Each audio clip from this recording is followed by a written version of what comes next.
Yo, what up, YouTube? What up? Hitting y'all with episode 2, okay? And I'm not sure right now because, I kind of just record the segments as I go, from time to time. And, I comprise, a little compilation for y'all. Something to meditate on. Even if y'all disagree, man, hey, man, on my last video, think about it, I only got 200 subscribers or something like that. Yo, man, drop a comment. I ain't one of these cats that's out here to belittle you or argue, you know what I'm saying, argue with you in terms for the sake of fighting, but for the sake of understanding. Maybe you can enlighten me more upon what you disagree with or whatever. I mean, as far as the algorithm go on YouTube, it doesn't really matter whether you like or dislike a video. It just in terms of if you watch the video, if you watch the portion of the video or whatever, it counts towards the video. And that's the cool thing about art, man. Even though I'm spreading truth, but art, whether somebody is affected in a positive manner or they completely hate the piece, is the experience of that situation, of that experience. It's a facet of life, and I'm glad to share that, whatever it may be, with you. But I mean, if we're brothers and sisters in the truth and we're on this walk and what have you, I'm always interested to hear people out further, if I don't fully understand or what have you, of where you're coming from. Because ultimately, if you were that moved to put a thumbs down on a video or something like that, because typically, if I don't like something, I don't waste my time putting the thumbs down because it counts towards the algorithm. I just leave the video, that's still... but for some, that means that somebody has some type of, and this discernment, emotional resonance with what I was speaking and felt a certain type of way about it to put a thumbs down. And that's not to say anything negative against that individual or what have you, but speak your mind. That's why I put these videos up. If I say something that presses you and you feel offended by it, put your comment up, and you know what I'm saying? I will respond to you when I can, when I get the chance in my comment section, to pick your brain to see where you're coming from and what have you. But this is episode 2, okay? And like I said, I guess I'll call this joint, knowledge. Knowledge too. Okay. But with that being said, that's the intro of this segment, and I'm going to get on to some topics. I'm out. Peace.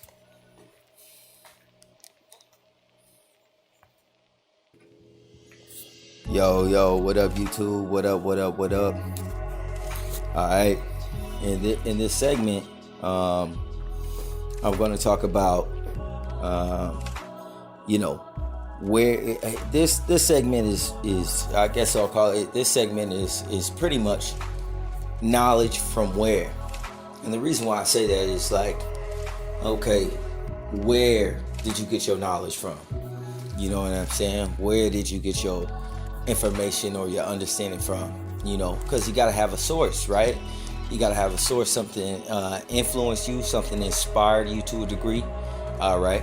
Inspiration, when you break down the word in spirit of, okay? Shun means of, and spirit is short for spirit.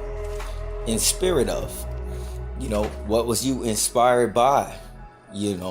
So it's important that we consider the source of, where we get our information from also. And I put that out there, man, because in the Garden of Eden, mankind fell, okay, so to speak. Mankind fell in the Garden of Eden. So with that being said, Adam and Eve, they had the option to eat from all the trees of the garden except for one, and they ate from that tree. Okay, and it was a tree of knowledge, the tree of knowledge of good and evil. So it was a knowledge of something. Okay, knowledge of good and evil. So in that, you could say like the black and the white, hypothetically, which would create your checkerboard or your masonry checkerboard or what have you. This correlates with the tree of knowledge. Okay, so anybody that's getting into that masonry, and this is me saying this honestly, man, I honestly think that people are asleep, and some people join masonry, and that there are many masons that are in masonry that honestly, because you just have to believe in a higher power, believe in God, but their understanding has gotten mixed in with other seeds, and it's kind of like a binaural beat. So if you guys ever heard like a binaural beat, is where you hear a certain BPM in one ear. BPM means beats per minute. You know what I'm saying? So if you think of a techno beat, do, do, do, do, do, you hear that in one ear, and in the other ear you'll hear do, do, do, do, do, do, do, do, do, do, do, do, do, do. Now, when your left ear and your right ear are hearing different BPMs, okay, so you're getting different information or stimuli in each ear, okay? The quadrant of perception of what you hear enters into your brain. And your brain hearing two different things at the same time synchronizes that information so that that beat that you hear as two individual beats, okay, it conjoins as one beat. So in your mind, how you perceive what you're hearing, even though you're hearing two separate beat patterns, in your mind, you will only hear one beat. So that's something to think about. And that goes back again to good and evil, okay? The tree of knowledge of good and evil, okay? Now, if we are to get wisdom, okay, which a great portion of wisdom deals with the attribute of discernment, you will have to learn how to discern between good and evil. Now, if you're asleep, the only way that you can learn, okay, the difference between the two is by experience. Okay, you have to experience different things to get understanding, to know yourself, of which you do not know. Okay, you're in the process of forever growing. Okay, and with that being said, that's why I named this segment, where, okay, knowledge from where, basically, because in masonry, they have something called the 33 degree mason, which I guess allegedly is the highest known degree, although they have other degrees in masonry that would seem to insinuate that it goes higher. Okay, but when somebody steps into masonry, okay, and they think that they're doing something in terms of serving their community, they start out one way and they end a different way. And this is the tree with mixture. This is where you get, situations steeping back into the garden, or not the Garden of Eden, but when we were moved outside of the Garden of Eden, okay, then Adam had a son of his own likeness named Seth. You find this in Genesis chapter 5, right after 130 years. And it's written that then man began to call on the name of the Lord. So think of all of the offspring of Adam and Eve. It was out of Seth's line that seems like it was appointed.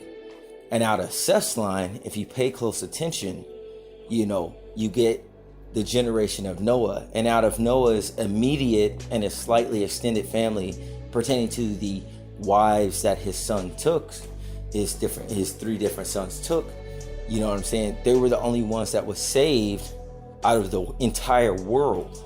All right. Talk about the patience of God, right? And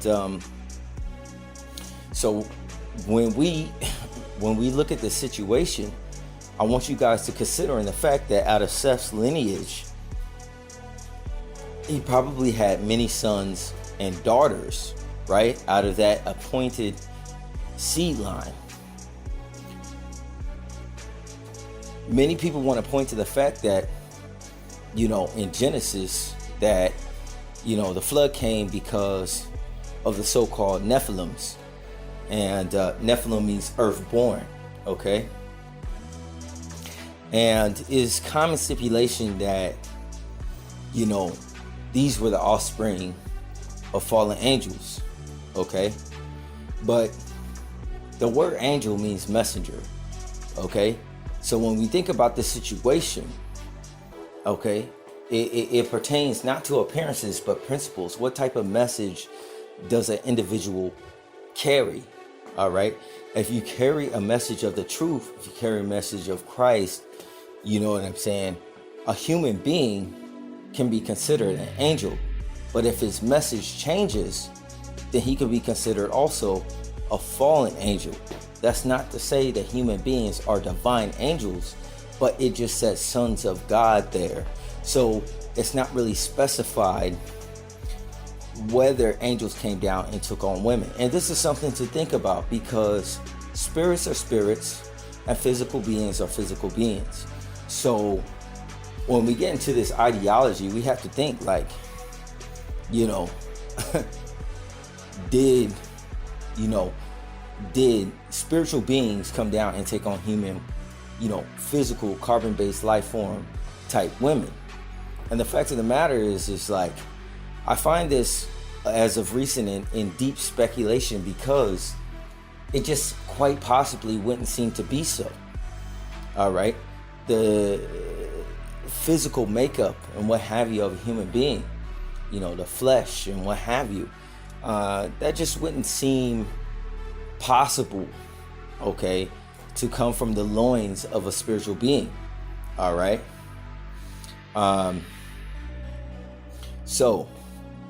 And many people, and this is controversial, and I'm not going to get into this, but I just want you to take this into account. In the New Testament, when the Bible says that he will make you as sons of God, he is talking about human beings, okay? Not angels, not divine angels, okay? So with that being said, you have to think about this. You have to consider this situation, that it could be quite possible that when the flood came, Noah was not the only one that was alive out of Seth's line. I guarantee you. Okay? So what happened to Seth's line at the time of the flood if he wasn't in Noah's immediate family? Seth's line also drowned. And the reason why I point this out is because we want to quantify evil and a point that, it was the giants and the mighty men of renown. But in Genesis 6, if you read it carefully, it says there were giants in those days and mighty men of renown, meaning those are two separate categories. Now, when we consider a mighty man, we may think of somebody that is big and burly and strong or whatever, that can, pretty much jack up a whole bunch of people.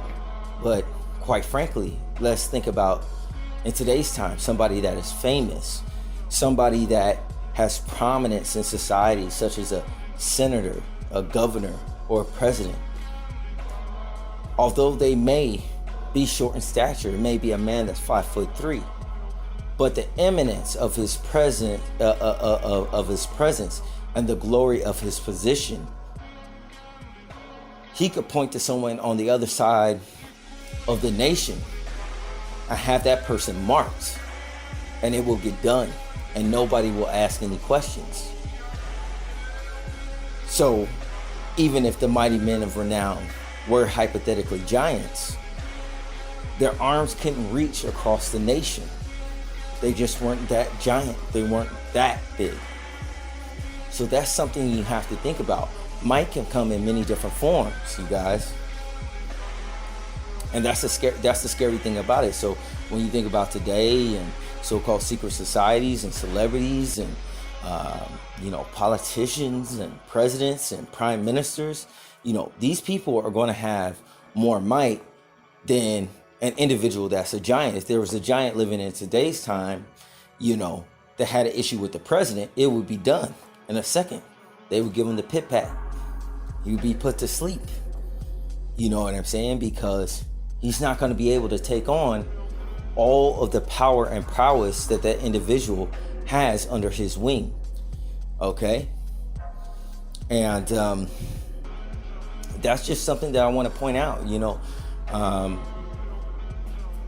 It could be quite possible that in truth, the word Nephilim, meaning earth born, because the Bible says from ashes to ashes and dust to dust thou art, meaning you came from the earth and you will go back into the earth when you perish. Okay, that would make you earth born. Natively, anything the fruit of a man's loin being physical will go back to the physical plane. So we got to get out of this ideology of thinking that all mighty men of renown were giants. When you think about Goliath was 10 feet tall at least. Okay, he was mighty, but he was not known as a mighty man of renown. Nimrod was called a mighty hunter, but he was not exactly called a mighty man of renown. Samson, okay, he venerated the Most High God. He got a strength from God, but we know that this dude more than likely was a big, huge, strong man. But he would not be considered a mighty man of renown, because all of our ideas of what is a mighty man of renown pertains to appearances of somebody who is giant and able to destroy or kill off a bunch of people by their own selves, some type of superpowers or something like that. It comes in many different forms, and yet how can we separate ourselves if we are all born from the earth? It's something to think about. Okay, so like I said, the sensual knowledge is the lowly knowledge, the knowledge of this world, the knowledge of this age, the knowledge of this earth, how you conduct yourself in society and what have you, what type of privileged schools you go to, or what family did you come up in,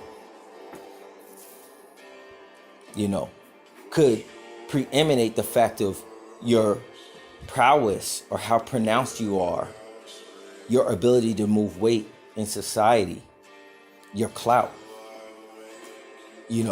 These are natural, not really natural, but are garnered qualities of certain people. When we look at celebrities that ascend into fame, they have a platform, they have, look at Ariana Grande, got millions, all kind of millions of, hundreds of, millions of followers, whether they be teenage girls or not. The weight of her arm and what she says on that microphone, it carries weight. If she says something against the meat industry, she could get in legal trouble for that. So it's something to think about, and what type of stipulations and bondages that they would be in today's society. Solomon has written in scripture that nothing is new under the sun, yet we don't see giants for the most part today. And we don't see what we would typically believe as earthborn or Nephilim or mighty men of renown unless we're seeing with a spiritual eye. You guys, I'm not here to thwart you and say that there's not Dracos, that there's not, Nephilim, here today. Absolutely not. Quite the contrary. I'm just saying that when Jesus came, you didn't see him dealing with any type of Dracos. That's something to think about. Okay? You did see him deal with demons, demonic spirits, many things that people will watch on Ghost Hunters and they call them ghosts. But how do we know that they're actually ghosts?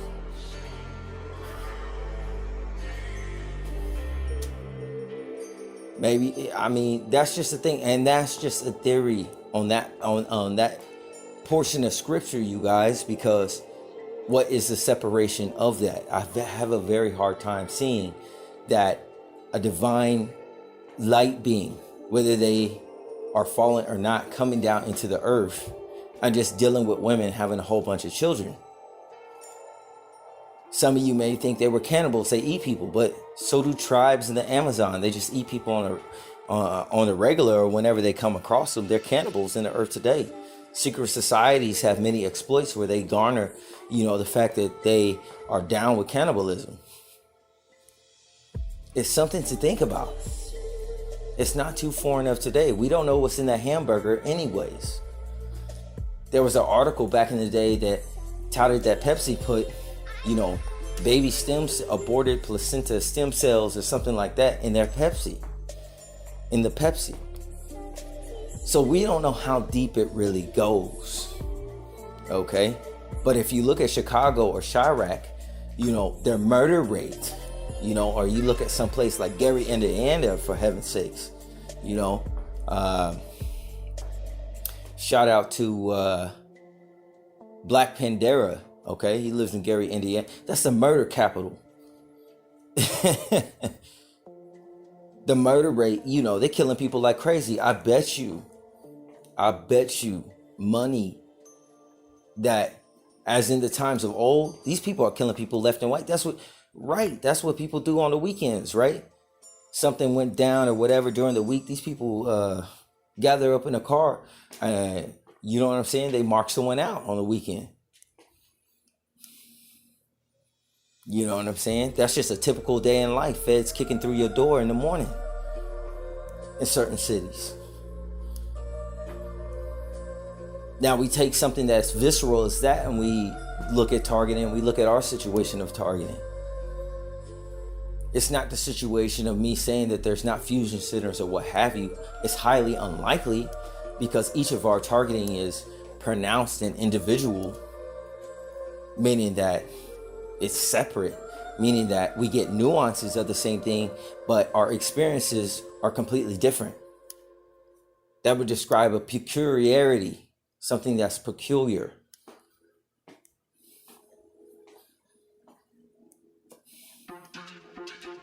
So that's what I'm saying to you guys, man. It's many things to think about. Where do you get your information from? The devil, like I said, man, this guy, the spirit, is bipolar. That's what it seems, at least whatever I encountered. He's bipolar. And a big issue with that, you guys, is I see many targets of running into the same effect because we think that bipolarism is something that you get diagnosed. But what is a diagnosis?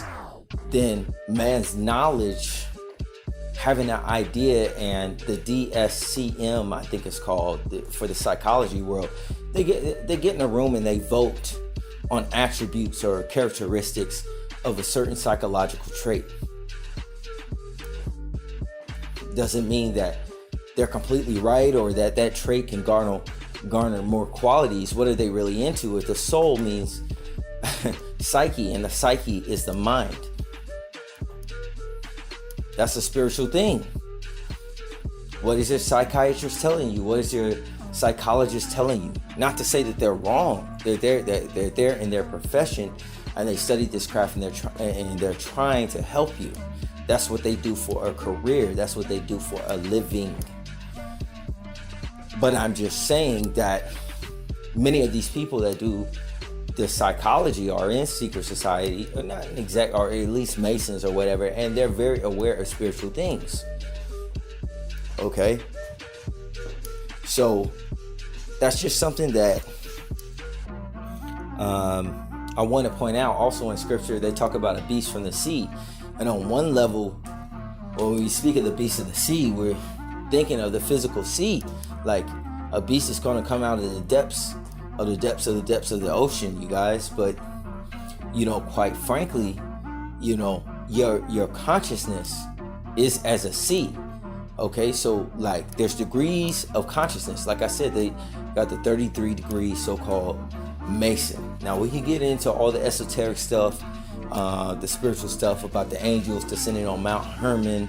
A third of the angels went. That's your 33. They made a pact on Mount Hermon, and that's the origin of your secret society and what have you. But for those of you who don't really deal with spiritual things, since we're talking about the soul or psyche, contracts, psychology, okay, we're talking about spiritual things when we're talking about the mind, straight off the top.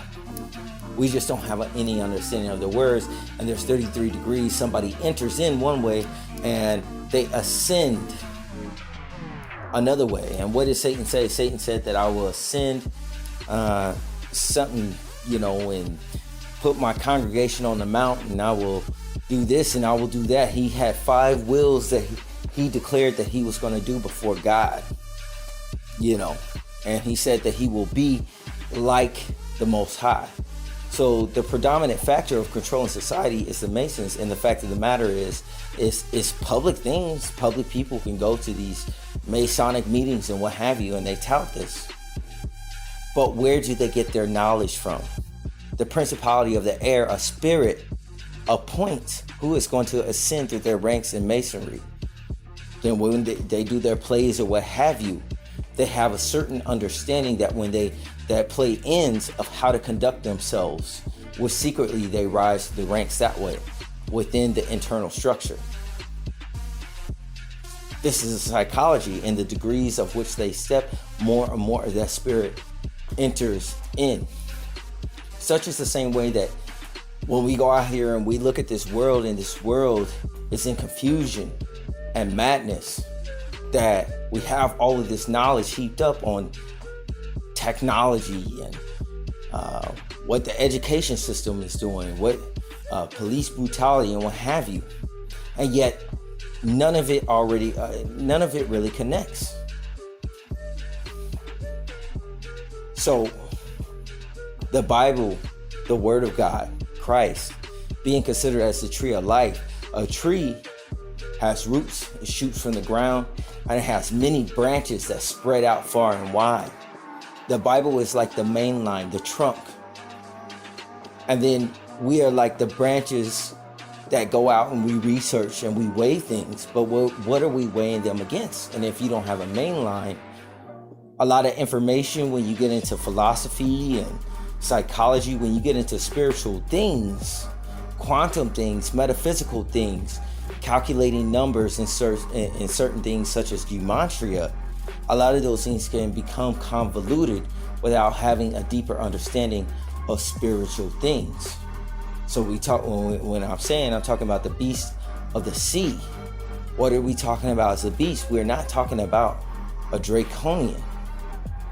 Although that draconians exist, we are not talking about it. The draconian is not the beast. The beast is the cherub that fell and changed into a red dragon. But what also happened in the garden is that man fell also. So the natural estate of a man is not like it formerly was. And Dracos and mankind, Eve was comfortable enough, discerning, to walk up to that serpent, to have a full conversation with that serpent.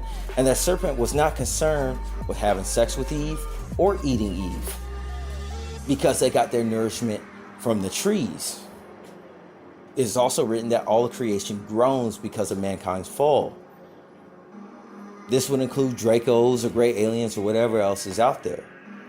That's not to say that you should just start trusting anyone, anything, any form of creation. But you must discern past appearances, to understand the principles of what someone follows, whether what somebody is saying is true or not. You must weigh them by their fruits.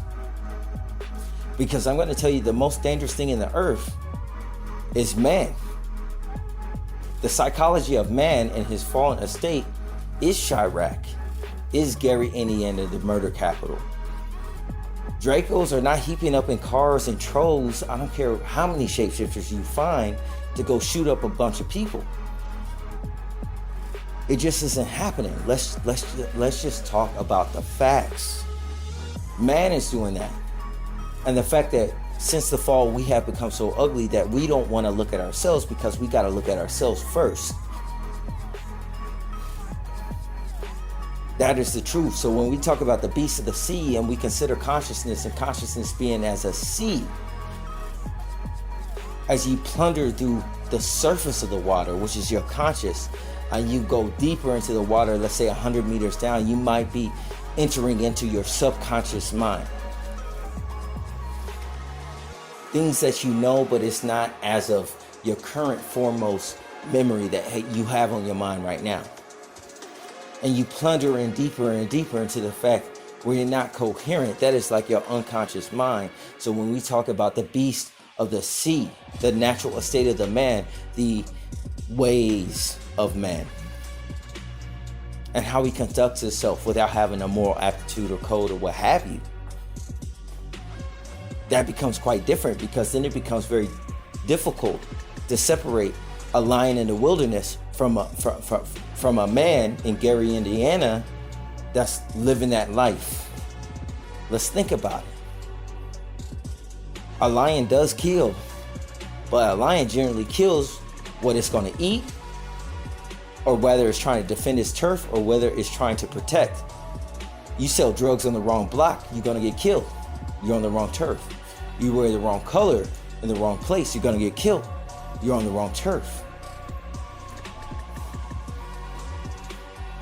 And a man does that off of appearances, off of the color of the shirt or the shoes you may be wearing, because the spirit of fear has risen up and you may be of this gang. Tribes in the earth act the same way back in the old days. The social classism, racism, prejudice act in the same way. The things that are systematic or not, these are the ways of man. Where are you getting your knowledge from? Is it sensual? Is it bestial?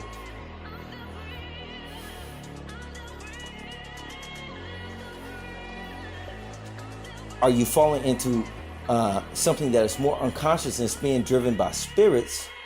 Or are you becoming more consciously aware of your actions?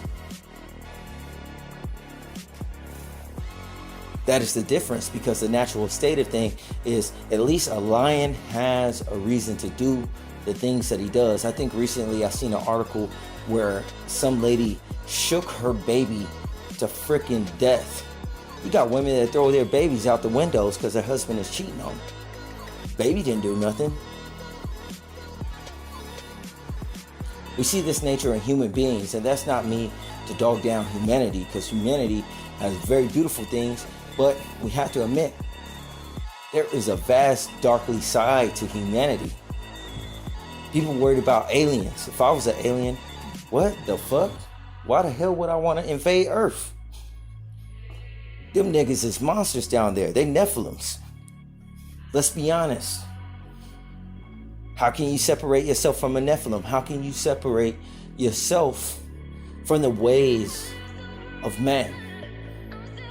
And the ways of man, how can you separate that from a beast in the Sahara or anything from the depths? If you're not consciously aware of what you're doing, then you're operating off of instinct, such as the way of an animal.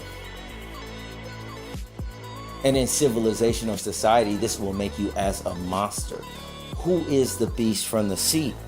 The principality of the air is spiritual, soul meaning psyche. So I say to you, man, where are you getting your knowledge from? What are you inspired by? What are you influenced by? Because only then, when you can separate yourself from them, can you fully say that you know yourself. If I ask somebody who they are and they describe what they look like, their appearance, doesn't matter if they're draconian or not, or human being. You tell me like, hey, you know what I'm saying? Like, I'm 5'6", you know what I'm saying? I'm light skinned, I got freckles. Okay, you describe to me what you look like, but if I was blind, that would have no weight with me.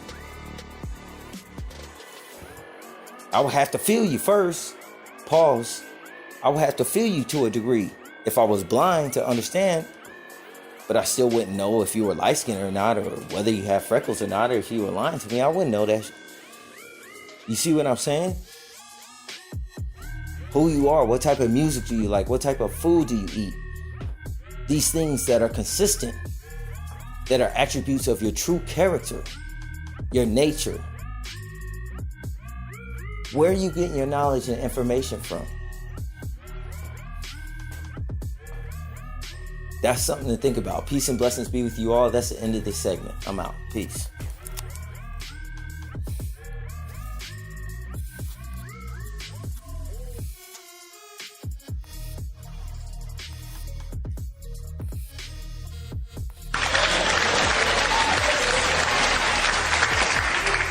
I want the young motherfuckers in here tonight, no matter what your nationality is, turn the motherfucking TV off for 1 week and see if you can survive.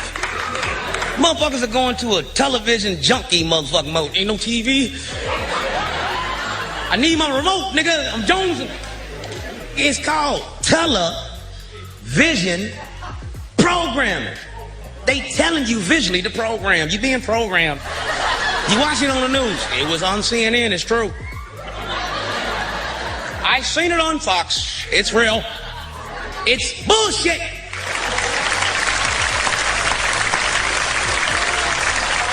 You know Obama ain't running shit.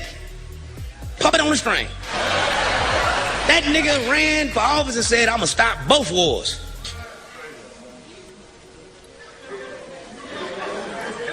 Didn't he just send 60,000 more troops to Afghanistan? He took them out of Iraq. Them niggas thought they was going home. Shit, nigga, the war over. We going home. He like, nope, over there.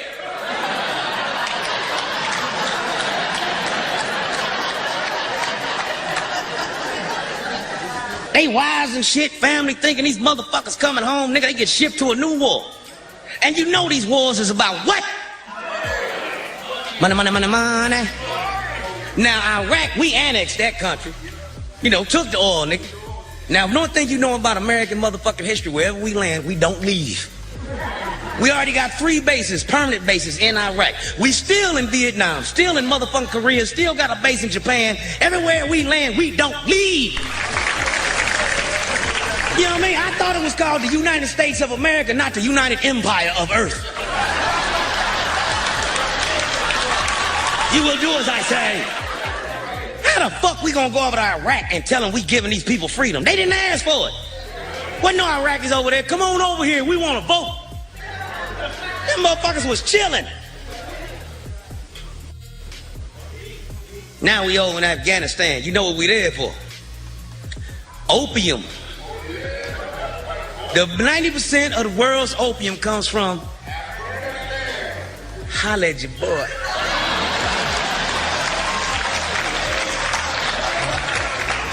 Now, in the Buddhist religion, they smoke opium.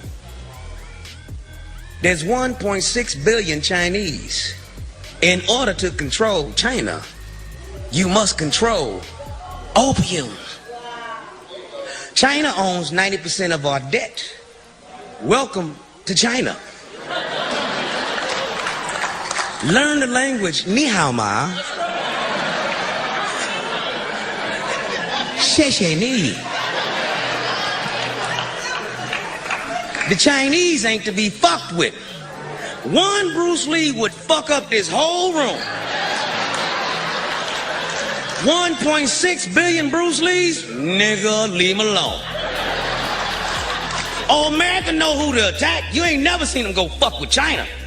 Remember, China had one of our motherfuckers, 10 as students in Tiananmen Square, beating the shit out of him on national television with a bamboo motherfucking stick. Did America go and attack? Nope. You know what they said? What is he doing over there? Somebody get his parents on the phone. Yo, what up, YouTube? What up, what up, what up? In this segment, I'm gonna talk about dogs, man. You know, I went to the barber shop. My barber was talking about pit bulls because he got a pit bull and he was talking about dogs.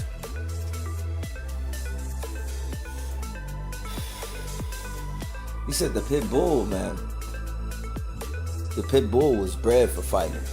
That's a fighting dog. And I said, well, my friend had a pit bull. He was Gorgeous George. He had a blue coat. And me and that dog got along just fine. We were cool. I like that dog a lot. It's a beautiful dog. He said, well, pit bulls typically, not always, don't have issues with humans. But they're bred to fight other dogs. So when they see another dog, they want to fight. Because fighting is fun for them. They're bred that way. That's what they do. It's in their blood. It's what makes them So if I ask a pit bull, who are you? He says, you know, I'm a pit bull. And I like to fight other dogs. I don't care who wins or loses, I just like to fight. And he said, you know, a strong pit bull will fight into, you know, the death. And be willing to accept his death. For the glory and the love of fighting in general.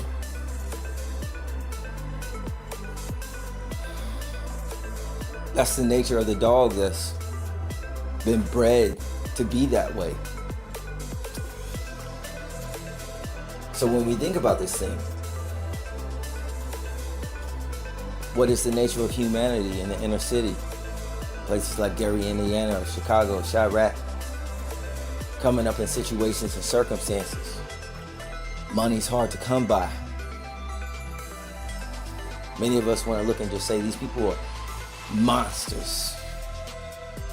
Not knowing the situations or circumstances, not saying that we would do the same thing, but we know that it is rough.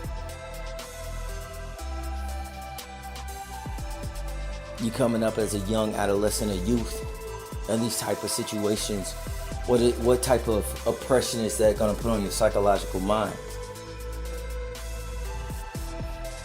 When you run errands with your homeboy that's in a gang, you're not even in one, he gets smoked.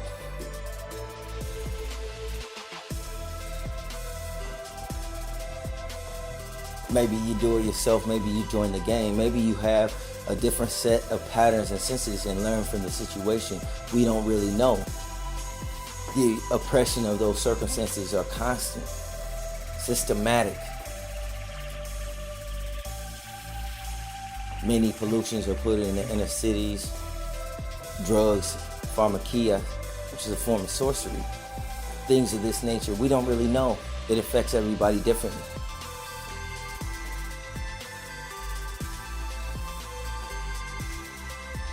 He says they were bred that way. That's what my barber told me.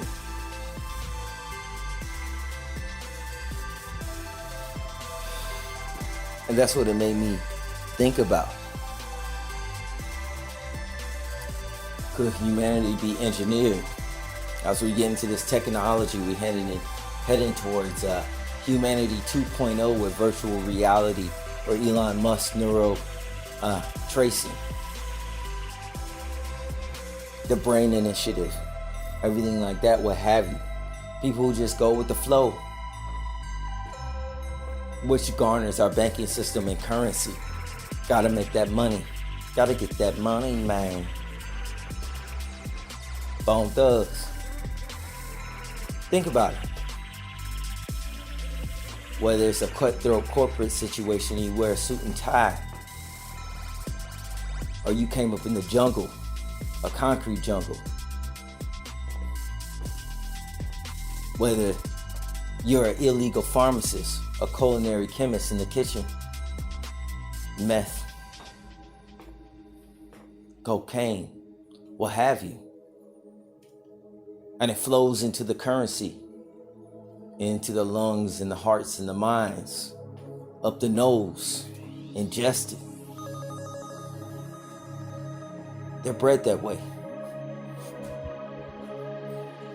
The tentacles of it has reached out to the suburbs with the opioid crisis. Spiritual influx. If a hurricane happened on one side of the earth, it will surely travel to the other side until the waves balance out. You cannot put all your pollution and poison and waste in one place and not expect repercussion somewhere else. Darkness coming to light, manifestation first spiritual becoming physical. What nature divides, the spirit unites. Something to think about.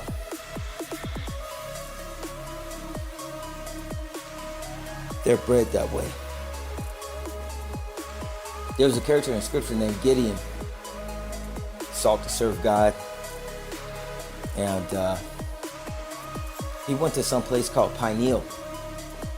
Okay. The word pineal, many people into that esoteric stuff, the pineal gland, the so-called third eye, which is really called the first eye in origin. It's the ocular receptor inside of your brain. That's a gland. People say it produces melatonin. Some people say that, and some other thing, HGH. I think it's like human growth hormone or what have you. Other people call it pituitary gland.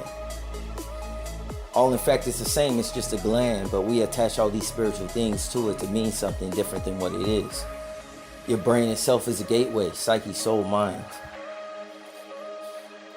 They're bred that way. Though we may not be perfect, we have to be careful with what we put into our mind. And that, what I have learned after trial and error, is not something that I could do by my own will. It's not a sacrifice that I could give to the Lord by the work of my hands or by my finite physical will, but it has to be something that is garnered by the Holy Spirit. It has to be produced. It's beyond my capability. I just have to stay the path. As Cain in the Garden of when they were outside the Garden of Eden, the fruits of his hands, was not good enough for the Lord. That was because Cain was able to do it by his hands. So we think Abel, what about the sheep? Well, first of all, Abel can't produce sheep, and how he tended to his flock and how he cared for his flock. When he made a sacrifice unto God, how he tended to it with the mindfulness that he was going to give a sacrifice unto God. The spiritual things manifested out into the physical plane, which made the fruits of his hand, the fruits of his labor, great, that it was acceptable unto the Lord. Even though he physically did the work, the results were garnered by something spiritual.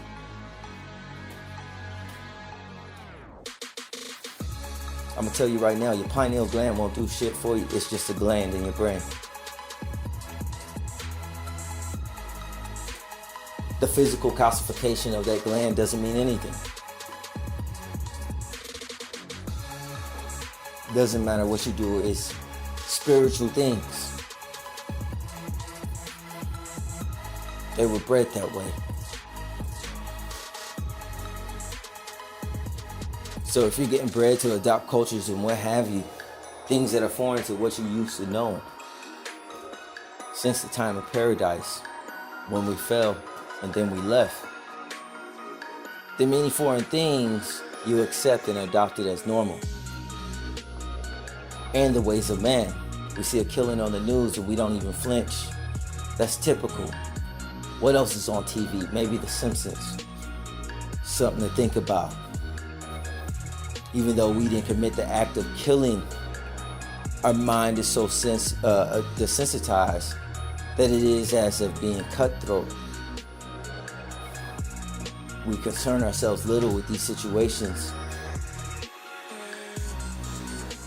At the most, we rate it a thumbs up or a thumbs down. And then on with our day. And we never think about it again. We kick it behind the door. Something to think about. They were bred that way. Humans. Us. Who were we bred by? We've been living in a cess tank. The devil's kingdom. Spirits that people don't even believe in, and some believe in too much. And we think God is an imposter. We think that he's not there. But the truth never changes, does it? You play with fire, you will get burned. Whether they see God or not, they accept the truth because they have no other option. Facts. They were bred that way. So when we think about dogs, we think about pit bulls, and when we think about Gideon, he had several warriors with him, and they would take down the altars in the city that were not erected or put up for the Most High God.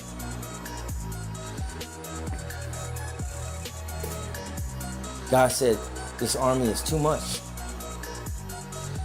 The Lord said, I don't want all of them.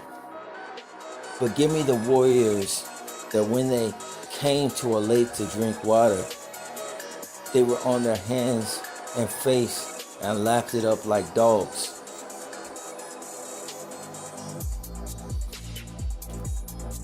He wasn't looking necessarily at the skill, but the nature, the spirit of that individual, of that man.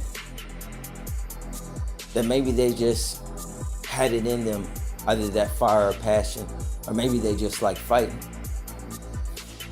We don't really know, but for whatever reason, without any words spoken, certain men drank water like that, which narrowed that army down to 300 men. And they defeated everyone.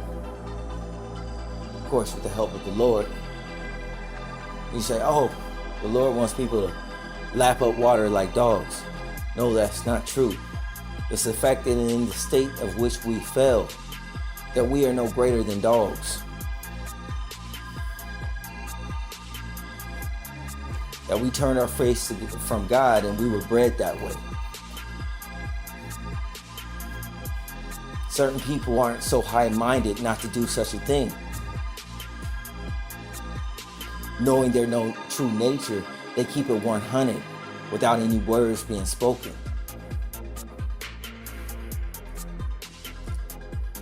That part. And in all these things, it's not a situation of dogs altogether. When it comes to Gideon and his 300, which they acclaimed to the Spartan movie. They got that from the Bible. They got that from Gideon. But it was the humility within these men that they conducted themselves according to their nature. Nowadays, people believe themselves to be God or gods or goddesses. Yet at the crematorium, when your body's put under a certain Fahrenheit and your carbonite flesh is reduced down to ash, your worth is only about $8.46. Where are you getting your knowledge from? Who made you a God? Who are you to be worshipped?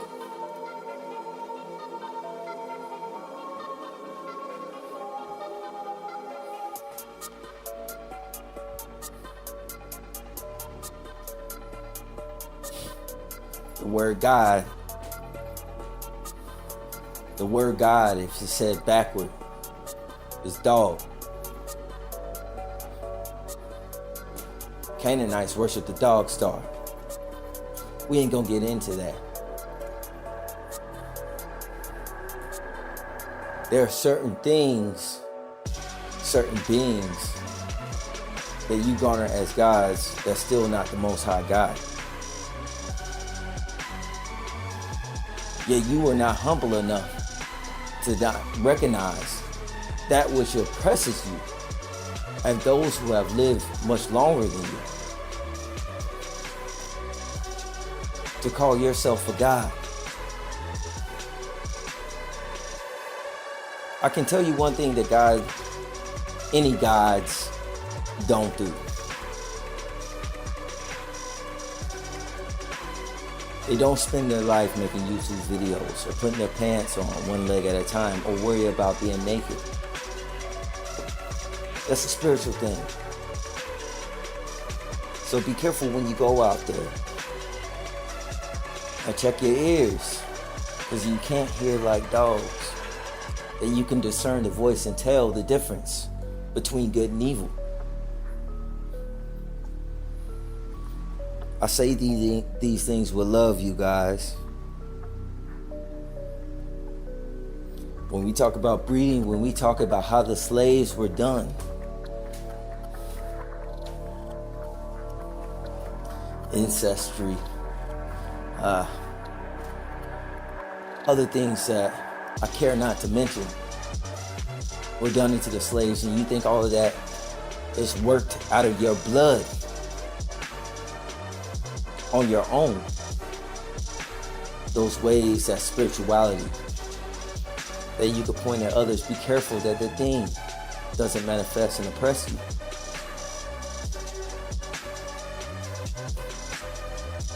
Be slow to judge any man. Be careful with that. Discern the situation. You could talk about it for sure, but be slow to judge. Very slow. In fact, I would say it's safest not to do it.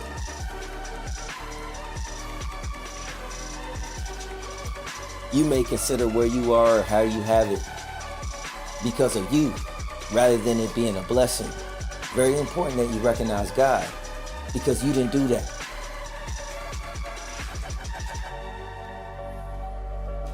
The psyche, the soul, God heard Abel's blood after he was murdered, crying up from the ground out of his blood. Your soul, the psyche, it's not in your brain, it's in your blood. It's passed down like an heirloom, the DNA, which means information. The natural man follows that genetic code.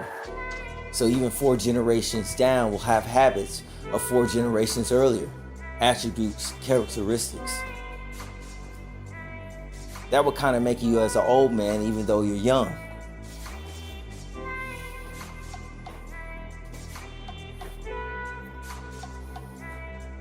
Something to think about.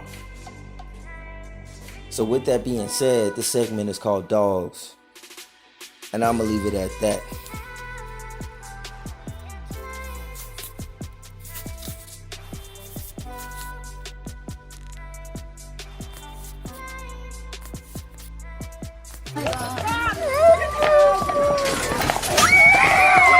It's okay. It's okay. It's okay. Stop crying.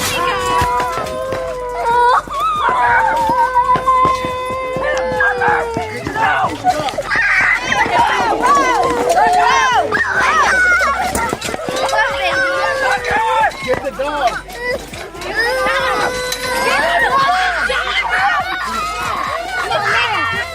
Come on, Fat. Go. Wait. Don't move yet. Don't move.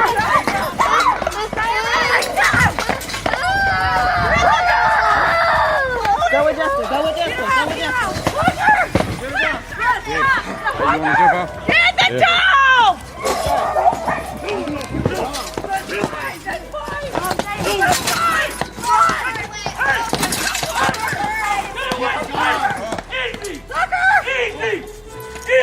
There you go. Easy! Yeah. Easy! Get the horse out of here, go! No, I can't. Easy! Easy. Put him up! What's over here? Strangle! The dog. Kill him! Easy. Come on, baby. Come on. Careful with the horse. Come on, baby. Come on. Run down there. Run down there. Run down there.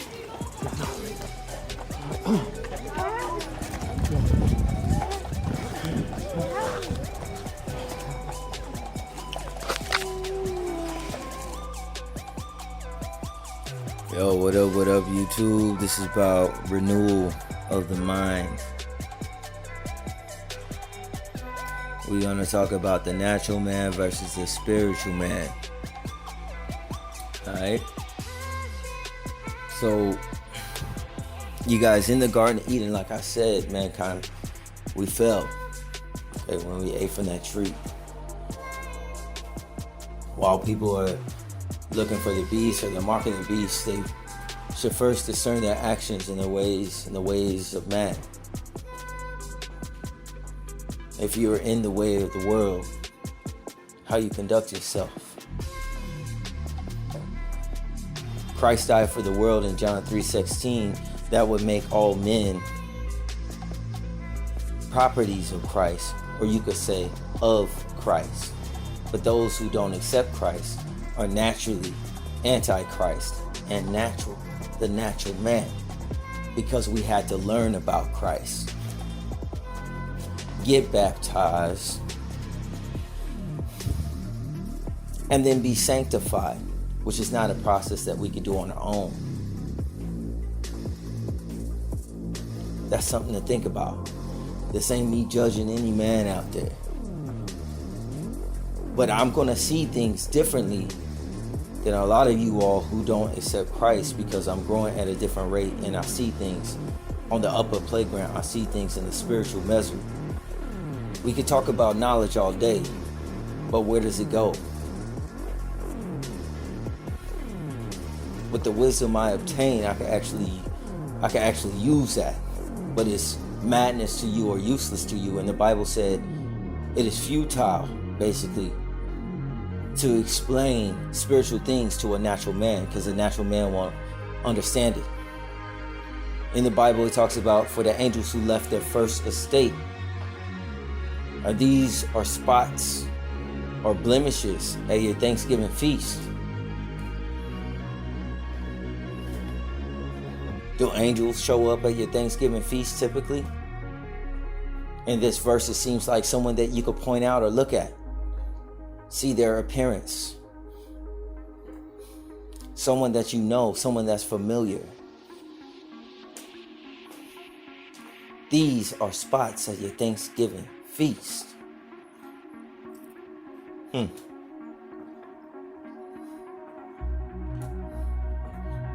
Blemishes. Spots.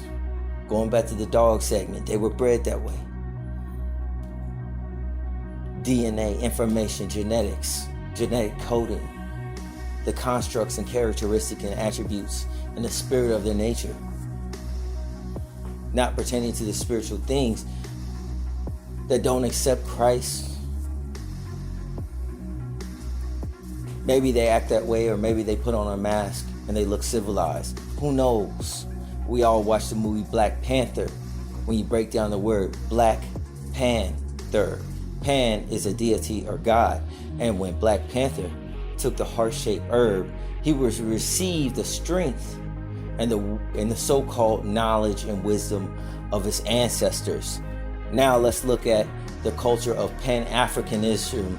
Pan-Africanism, when they say Ashe and they drop waters on the ground, or when a thug pours out a little bit of a drink for his dead homies. But we all rooting for the superhero, not knowing a deity is in a mask. Look at the Incredible Hulk. He's always angry. He has the spirit of anger.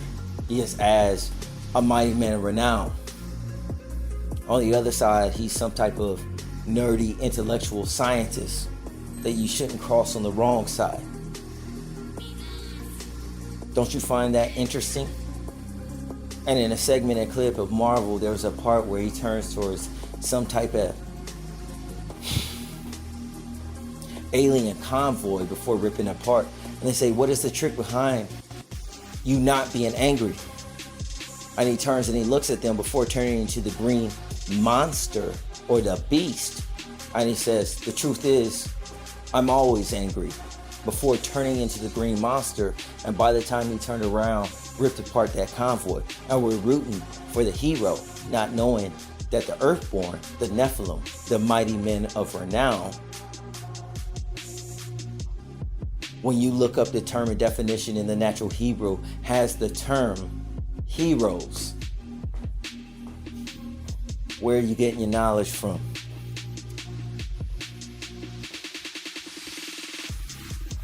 You still worried about Dracos. You never seen Christ cast out a one Draco. But he talked about demonic spirits. Those are two separate things. Demonic spirits possess a man. You never hear Christ talking about Dracos, not once. Dragons, the seraphim, guard God. Those are seraphim. Seraphim are dragons. So that's the thing, guys. Like, the Dracos in the earth, or other Dracos, other tribes of Dracos, or whatever you're seeing, the shapeshifter or whatever, in the spiritual plane, that's not really a major thing. But they know what principles they follow, because if a seraphim visits you, not only you can't do nothing about it if you have an issue with them, because they're going to ragdoll you all across the place. That's just the truth. They got mystical powers, don't get it fucked up. And I'm not saying that they would connect, but I'm just saying hypothetically, if you want to be on that edge, there's nothing you can do. And they're dragons. So when you talk about a draconian or a shapeshifter, and the Bible says, be careful, you may have entertained angels unawares, you guys. Well, which angel are you talking about? Or if you're talking about a Draco, which type of Draco are you talking about? How you know it wasn't a seraphim? You guys, the devil was a cherub. That's kind of like a Chicago bull. His face was as an ox. When he fell into a red serpent. But he didn't necessarily represent the serpentine race, the tree of good and evil, and the seeds that are in the fruit of which they ate from. These are spiritual seeds. You say, how can someone eat something and it affect everything else? Well, let's talk about DNA. We talked about DNA. They were bred that way. The information, what have you, the iniquities of one are passed down. If you don't have the cleansing blood of Jesus Christ, but hey, you don't have to believe in that. I'm just saying, that's just the truth. Well, when did they pick up that trait or that habit? When did they start smoking or drinking? Like their father did. Nobody put a gun to their head. They were bred that way.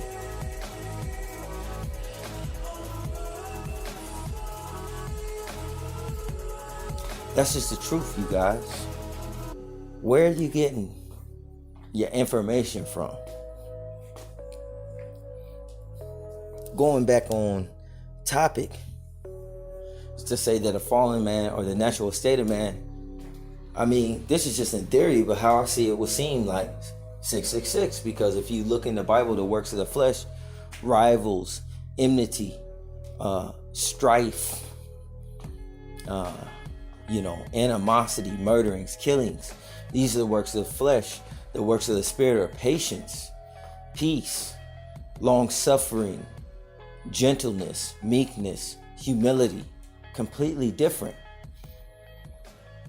Cain and Abel were both human, and yet one man slayed the other man, whom was his brother, and his responsibility. And when God asked, "Where art thou, brother Abel?" he said, "Am I my brother's keeper?" That means he was saying to God, like, basically, like, he was struggling, like, how am I supposed to know? Am I supposed to know where he's at? Not only did he deny it, he didn't care. Just like when you watch the news and we see murderings and we're so desensitized by the trauma that we're just like, Yet we talk about our targeting, and it couldn't be a spiritual thing. It all has to be coming from fusion centers. This is not me saying that those things could not possibly be real. I'm not belittling anyone.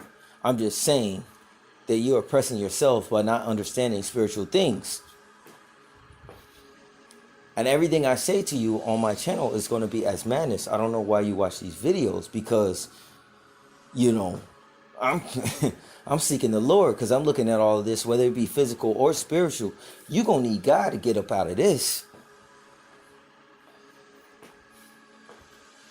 Not even Muhammad Ali could dance around this thing. They had him. Nation of Islam, one of them societies or whatever. I mean, I know it's like a religion or whatever, but hey, in the background, it's probably steeped into some things. You guys got to think. You can hate me all day, it doesn't make a difference. The Bible already said that there would be enmity between thy seed and her seed, the seed of the woman, Okay, knowing that women do not have a seed, and Mary had a virgin birth who was Christ, and Christ is the spiritual man who died for the world, meaning those who grow into that spiritual persons are as Christ, but not the only begotten. It's deep, you guys. It's deep. And only the Holy Spirit really can tell it to you. There are many preachers or whatever, but no man could do it. It's the Holy Spirit. All praises to the Most High. Only He can give us this wisdom and information. All the things that you research about technology and everything like that, nothing spiritual really ever comes out of it. The closest they got was quantum physics and CERN, and they don't understand what happened. So I'm saying that even if man have all of this technology, they don't have the aperture or aptitude or the resources to train people to be able to have the fine-tuned acuity to project something into your mind, and only you and not the people around you, if they're standing shoulder to shoulder, to where you completely to such a high potency that you flip out.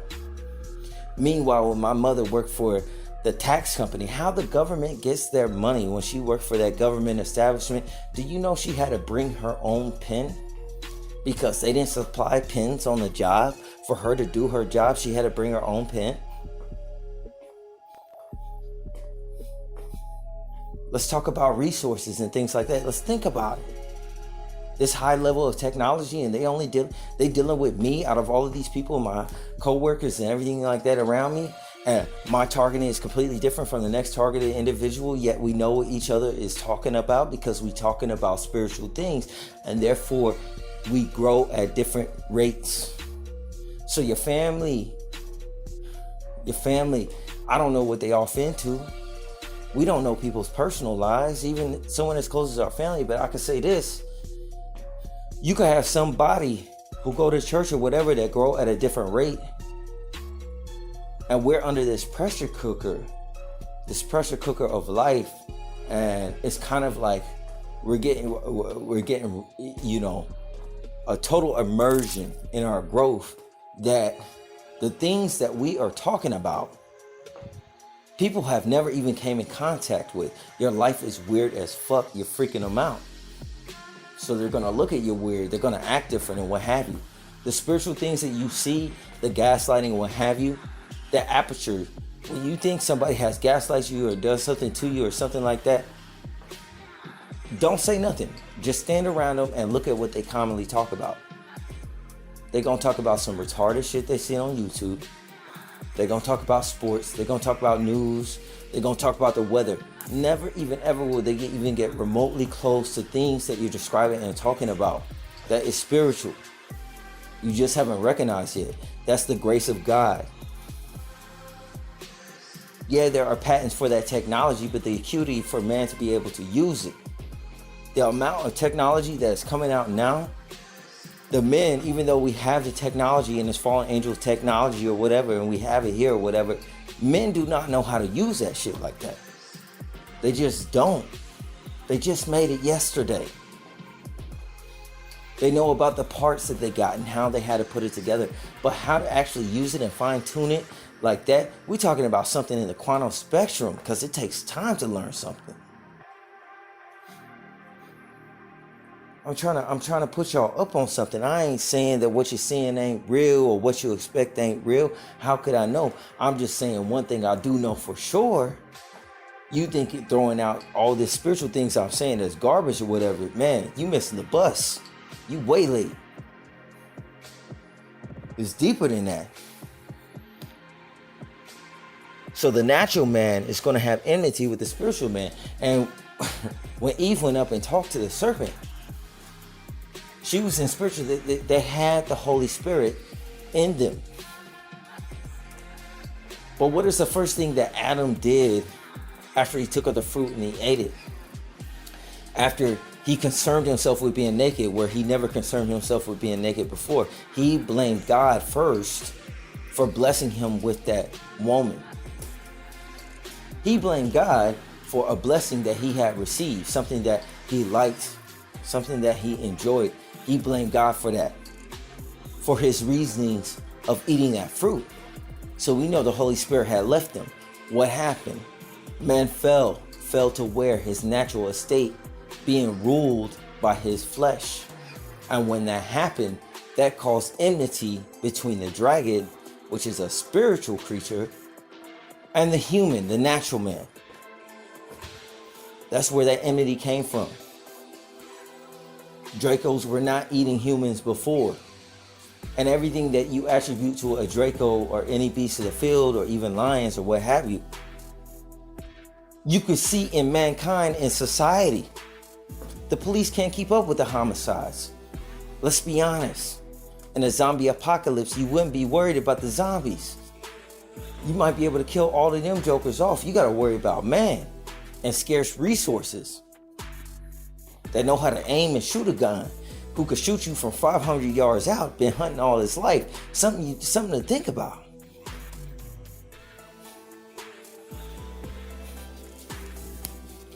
So, what's the difference between zombies that tear into flesh and a co-worker in corporate America that'll stab you in your back and cause you to lose your job, lose your wife, lose your children, get a divorce? Just like there was enmity between the serpent and man, there was also enmity between the two tribes of Jacob and Esau. And yet again, just like Cain and Abel, they were both human. Both human. What were the works of the flesh? Enmity, strife, variance, wrath, jealousy. And they were, Esau sought to kill Jacob for obtaining his birthright, which he gave over to Jacob during the bowl of lentils. But how Jacob went about it was underhanded. Flat out, Jacob should not have done that. You guys have to understand the natural ways of man are jacked up. But nobody wants to look at themselves and see a dirty picture. And that's the problem, the lack of humility. It's causing you not to grow. With that being said, this segment is about the renewal of the mind. Because a spiritual man is going to see things differently than a natural man and does not speak the same language as a natural man. Peace and blessings be with you all. Peace and blessings be with you all. Peace and blessings be with you all.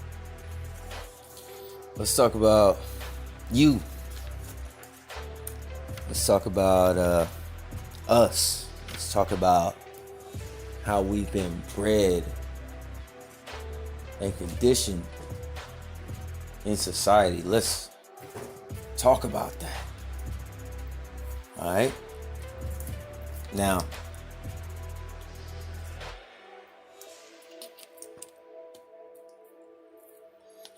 considering the natural man, the flesh, carbonate, 6 protons, 6 neutrons, 6 electrons make up your 3-dimensional appearance, and your flesh, which makes you a carbon-based life form. 666.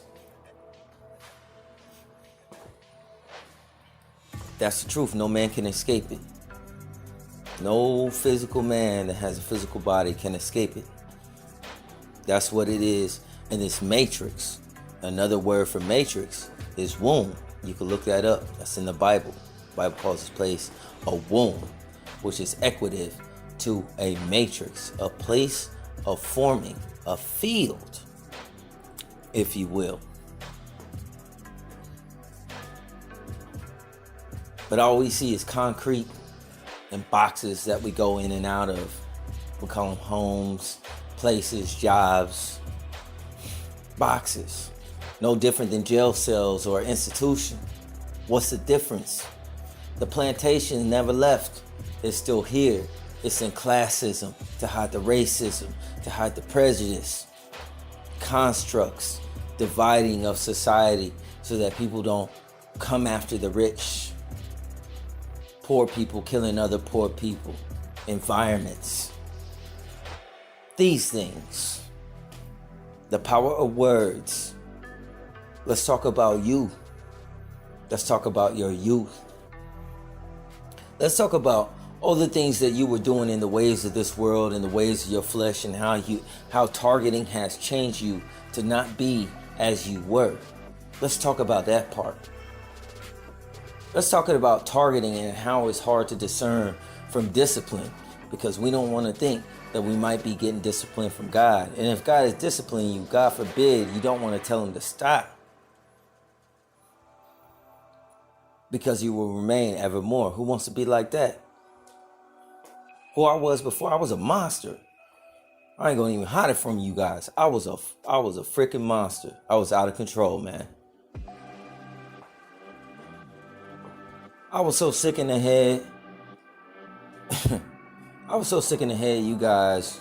I didn't even know it. I didn't even understand. I was just a wild dude.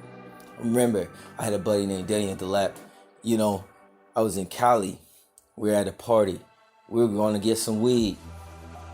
This is my younger years. I don't smoke anymore. I don't do anything.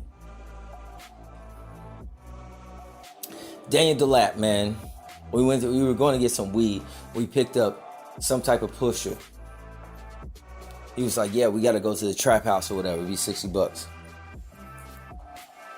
But before that man sat in that car, I told Daniel DeLapp, well, listen, I don't like people sitting behind me. You know, I was drunk and high as shit. I don't like people sitting behind me while I'm driving that I don't fucking know. So, here's what we're gonna do. If this nigga does any funny shit, make sure before you get in this car, if you're gonna ride with me to pick the shit up, that if this nigga acts funny in any type of way, I'm gonna pedal it and drive this car into the max, straight into a light post, and I'm gonna kill us all. He ain't gonna pull out no pistol and burner and survive. If we dying together. It ain't just gonna be me. We gotta go at the same time. Daniel DeLapp, he thought about it and he was like, you crazier than I thought. Fuck it, come on, let's go. He was down. We knew what it was. How is that any different from a blood contract? Now I was doing evil, but yet God was with me, not with the things that I was doing.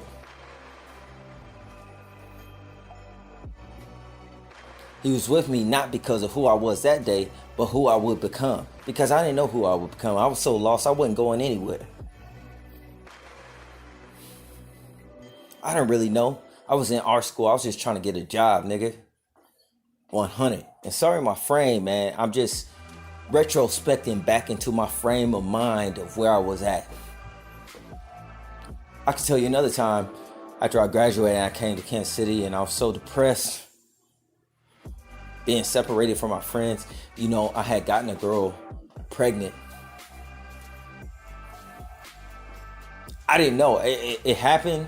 And when it happened, you guys, I was so drunk, the girl carried me home.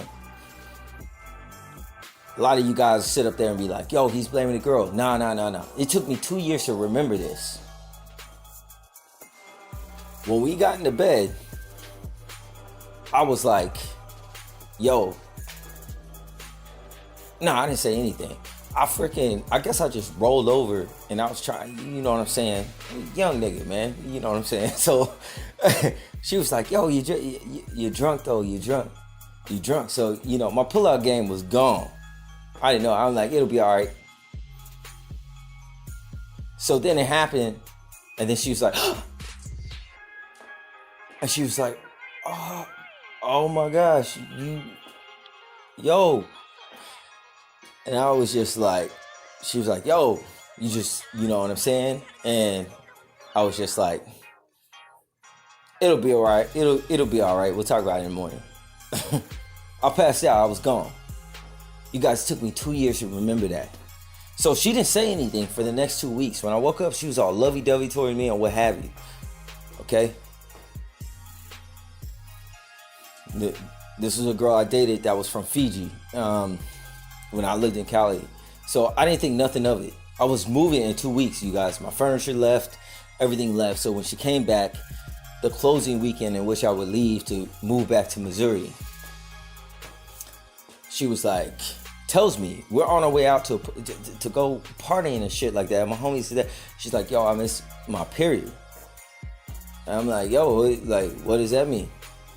You know what I'm saying? And she was like, I miss my period. But I'm a dumb nigga. I'm a young nigga, right? I'm like, shit, man. Like, she got to just flat out tell me. So later on, she broke it down. You guys, that night, we literally were sleeping on my apartment floor. My tickets were already paid. My mom and sister was honking for me to come outside. We were going to Missouri. I couldn't change the situation. All my furniture was gone. We slept on the floor. I had to go. And so I was like, yo, you know what I'm saying? Like, I didn't remember any of that stuff. I didn't even remember how I got home. Guess she helped me with the security guard from my school. They carried me home. Yo, I got plastered drunk that night. In college, I was a wreck because I lost my father. I was hella close to my father, man. This shit fucking destroyed me. I'm still not right. I don't do drugs and none of that shit. I don't even drink anymore, to keep it 100. But like, yo, man, that shit was destroying me.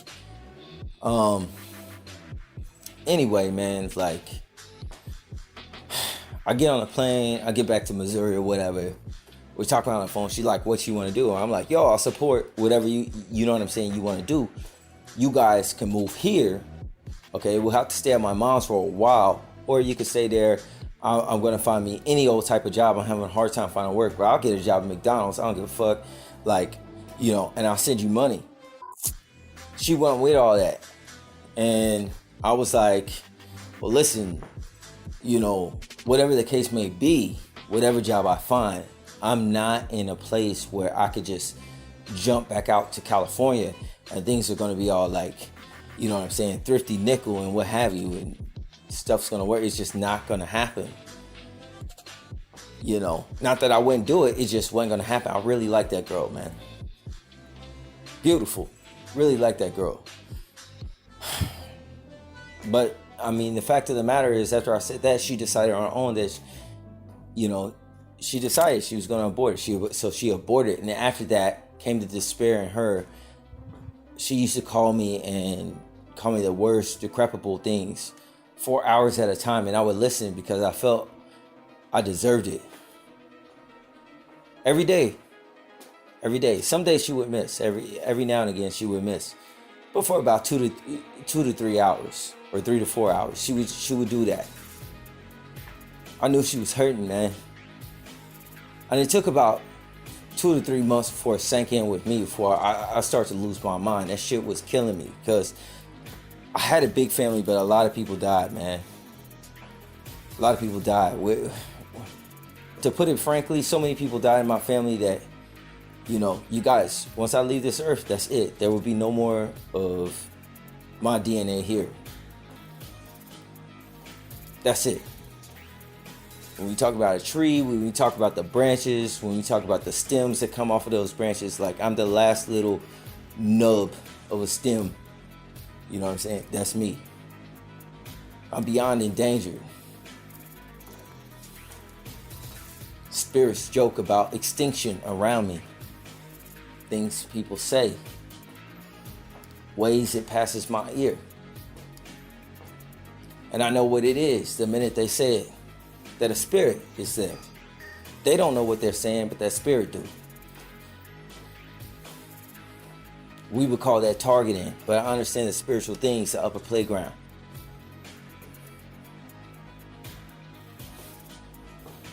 It's not about the red shirt that people wear that makes them a purpose, how they conduct themselves around you. But if you're a natural man, there's a song called I'm a million different people from one day to the next. I can change my mode. I think it's by this group called like the Verb Pipe or something. It was a nice song. But the fact of the matter is, if you're not consistent, if you don't know yourself, if you're a natural man, then any spirit, any thought that passes through the air that hits your mind, any thoughts that comes into your mind, you're just a radio broadcast. You're gonna say whatever happens there. You getting upset with the natural man is like getting upset with somebody with a mental disability. I didn't understand that before. They can't help themselves, man. They don't know any better. They don't know, they're not conscious of the things they're doing or why they're doing it. But in terms of that abortion destroyed me also. I had nowhere to turn. You know, when you talk to people who know you and know that you're a loser or your life is a wreck, they just look and say, well, shit, it's probably for the better. You know, that kid, yo, man, you don't want him to be bred that way, basically. You understand what I'm saying? So, you guys, all of those things taking a great effect on my mind. I've been wanting to really have kids. Fast forward to you know, some years back. I've been here for a while, man, over 10 years. But when I first came to Missouri, I was a wreck. I was trying to find any way to escape the despair of that abortion on top of my family that was dying off. You know, I went to a rave or whatever, and I was like, fuck it. And me, I know like the rave, peace and love and all that shit. But yo, I come from the B-boy era. I'm gonna go to that jungle drum and bass room. I'm gonna battle some niggas. And when I come out triumphant, man, my teeth gonna be sparkling, nigga. I'm gonna be smiling, cause I done laid it down on the dance floor, man. Used to get down with the Jabberwockies back before they were the Jabberwockies. They were a group in Sacramento called the Kaboom Squad. Wanted to do dancing, but my parents were like, yo, what if something happened to you? You have nothing to fall back on. You can always dance. And they were right. But at the same time, Kaboom Squad moved to SoCal. They blew up. My dance instructors, they merged this group called the Jabberwockies, and they took America's Best Dance Crew. I'm seeing this in college while my life is spinning out of control. And I'm like, fuck, just another anthem. Let's talk about how I was bred this way. My parents were stable, great parents. Taught me the right things in life and what have you. It's just that when you got the devil and spiritual things coming at you in so many ways, 6 ways to Sundays, there were things that I just couldn't prepare for. That, you know, there's a segment on Adult Swim called Robot Chicken or something like that. And there's this character named More Oral. And he's really a good kid. He's a nice kid. But his innocence leads him into different forms of destruction, you know, different types of problems, because he doesn't have any understanding. He can't discern exactly between good and evil. And you could say that I was kind of like that, and I was just kind of in the world. Let's talk about Mighty Men and Brown. It led me to be Smash Mouth. I worship Christ, but my mentality was like a jihad. Nigga, if you coming for me, we gonna die together 100. That's all that fucking mattered. I don't care if I get shot in the face, man. You gotta die in some type of way with me. That's all I cared. That was my mentality. And the rest of that, I was really in the high in the clouds, the worst kind of socio-psychopath that there was, because I was just thinking, we're just gonna have fun. But if shit get real, I'm not planning on winning. Just to let you know, I ain't dying by myself. You gotta come with me.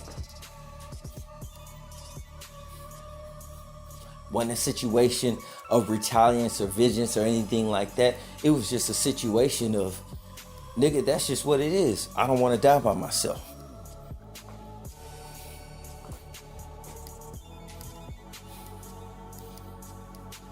Was the CIA fucking with my mind? No. There's things out here far worse than the CIA and the FBI. That's called the devil. This motherfucker come down here, he speak every single language. He got files on all you niggas. He know you personally. He know your buttons. He know what things ticks. You are no match for this being without the Most High God. Here in Missouri, when I went to that rave, I met 2 ladies. There was some type of after party. You know, a young nigga fucking up. There were drugs there.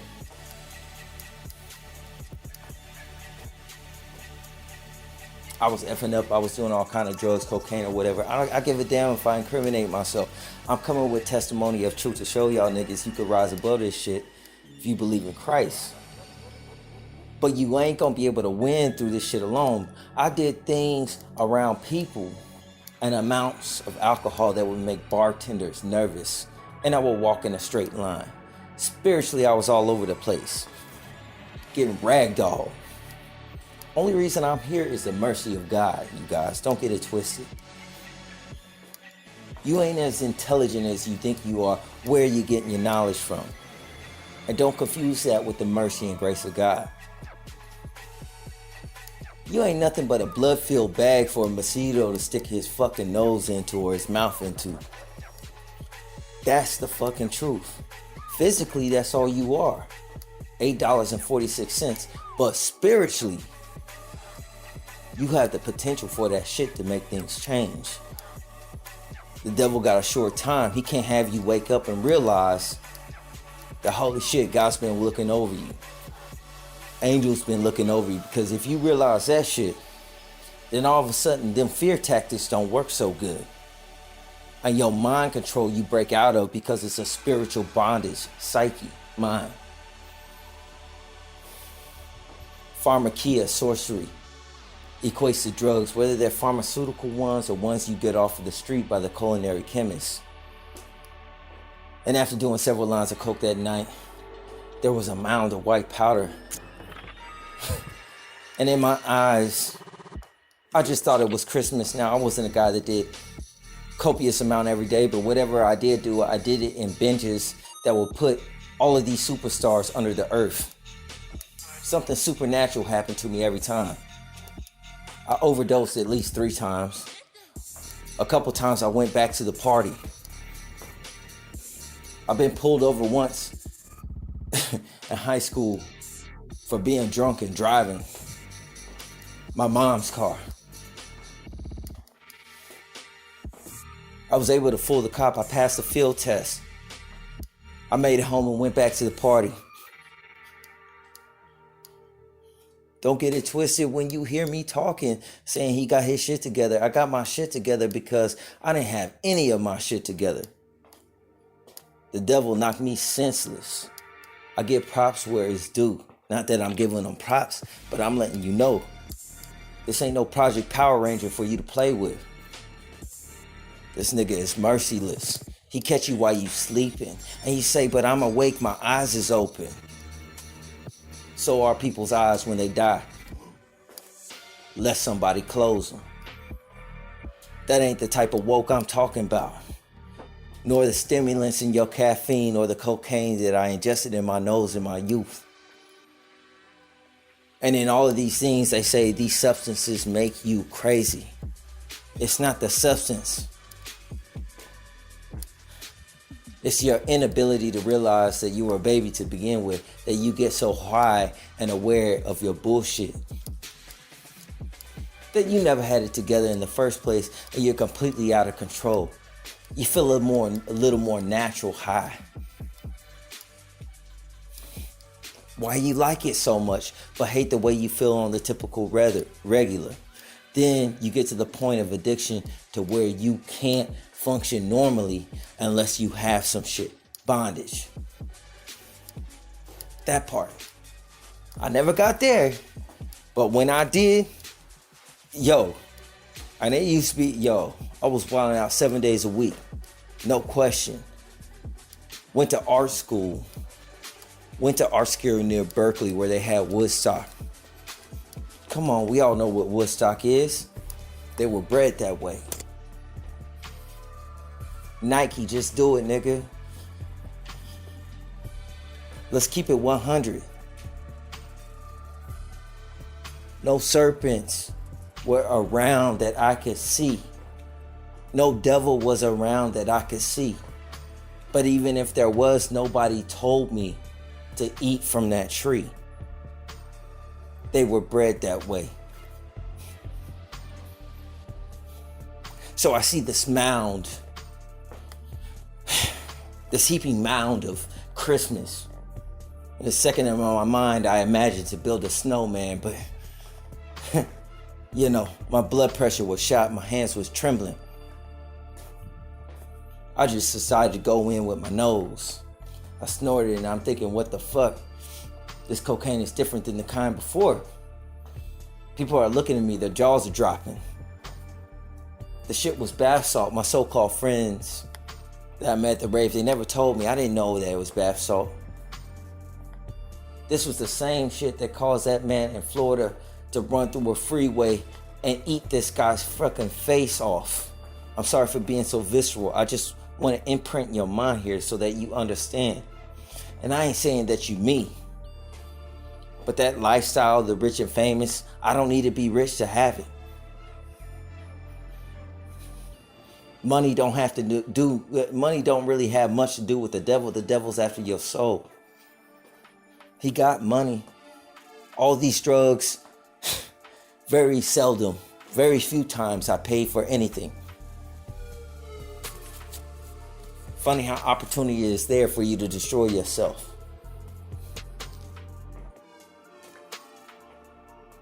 Black male, American, life expectancy, 25. I'm already wasted, high on other things, and I just bashed this mound that you could have maybe built a little miniature snowman. So nobody saying nothing about half an hour. I'm like, yo, this shit ain't hitting like the shit before. What is this shit? Nobody saying nothing. Like, fuck it, I'm hit again. I did that a few more times, you guys. And it's like people were watching me, damn near drooling. You could call it targeting if you want to. But nothing happened. I was so relaxed and calm. I didn't have a speeding heart rate, nothing. I wasn't euphoric. In fact, it seemed like that shit made me sober. It was bath salt. Now you look up the Flocka epidemic.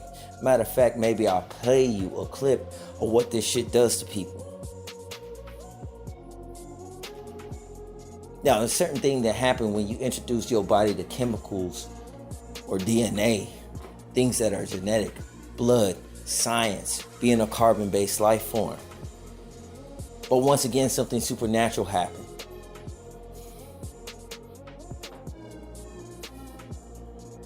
But what these girls didn't expect was that nothing fucking happened to me.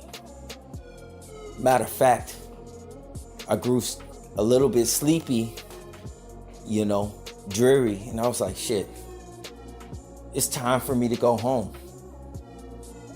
I drove myself home. That's the truth. These are just a few topics. I got stories. I got stories both visceral that you guys will believe. I got a story, you guys, where one time I teleported. But see, I can't drop the supernatural portions of my testimony because you guys be like, yo, that's not real. So I'm going to drop this stuff that I know that would have put people in the earth. Any nigga, I don't care who's strong, it would have put a demon, a Nephilim, a giant in the earth. The amount of stuff that I ingested and done, that I drank.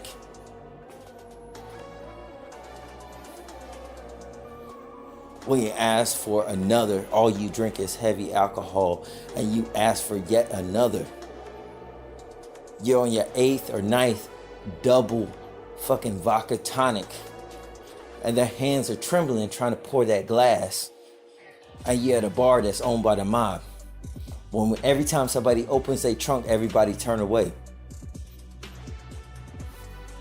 I'm kicking it in a Shark Tank with a calmness that is making the bartender nervous. These are not legendary stories, you guys. Things that people would tell for some type of glory. That's what the natural man would do. I'm showing you an idiot. I'm showing you a fool. I'm showing you somebody wrecked with despair and depression. Oppressions that are spiritual that you can't put a fucking band-aid on or take a pill. Because you can't resolve that void in your fucking soul in which you need the Most High God, in which you need Christ. You can say what you want to say. We shouldn't be talking. I should be 6 feet, sleek like the woke generation. I see dead people, but they're not in the grave.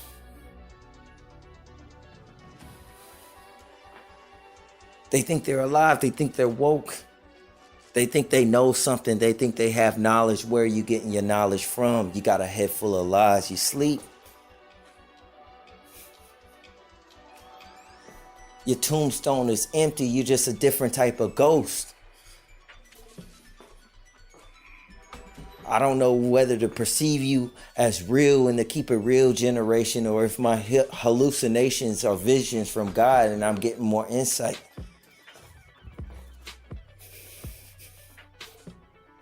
Something to think about, you guys. And I say this out of love, man.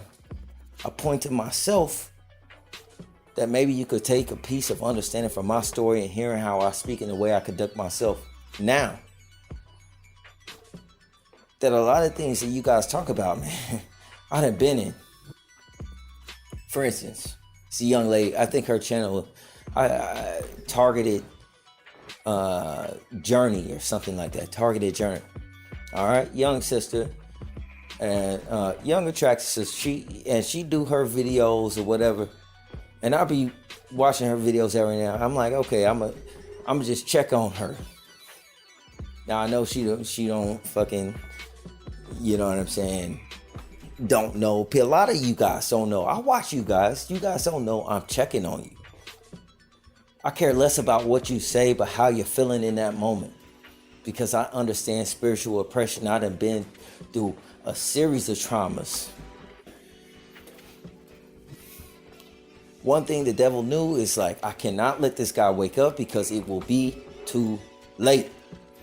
Not because of me, but because I see the amount of covering that the Lord is placing over this guy. That shit makes me nervous. Who the hell is this guy? I didn't even know. I was a young fool. I just thought, hey, nigga, I'm strong. Shit. I'm strong. Wait a minute. I got melanin. I'm black. I'm strong. I go to the gym. I lift weights. I'm fit. It's me, nigga. It's me. I believe in God, but it's me. Don't get it twisted.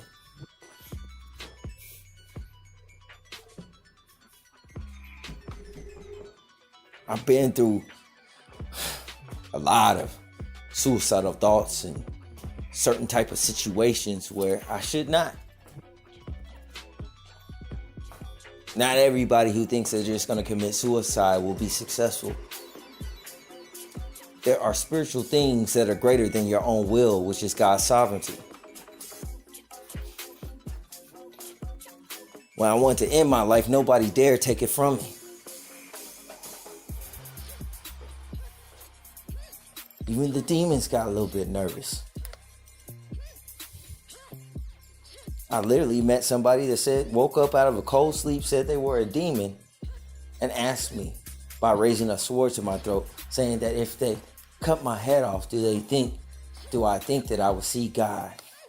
I've been before Mac 11 guns and a shotgun put to my face. But no matter how high I got or how jacked up I got, you guys, I always ended up at the same part at the end of the road. I wanted to know if niggas knew Jesus. See, that make demons a little bit nervous because my face should be turning blue. I should be swimming in the dirt. But I'm asking people who got spirits on them if they know the Lord. You could be under the influence of spirits, but the Holy Spirit is a spirit who has power over all other spirits. My parents couldn't do anything. They could raise me the right way and everything like that, but they have no control about how I would turn out. I could conduct myself in a certain manner, having high respect for my parents and loving them to death. But when I get free, all the struggles and all the toxicity that I hid within my body because I didn't want to spill on other people's empathy, had nowhere to turn despite the fact having many friends. Nowadays, I asked if God can hear me. He was hearing me before I asked. That part. I hope you guys can hear my soul because I'm connecting with y'all. But the reason I bring up, what's her name? This is the Targeted Journey.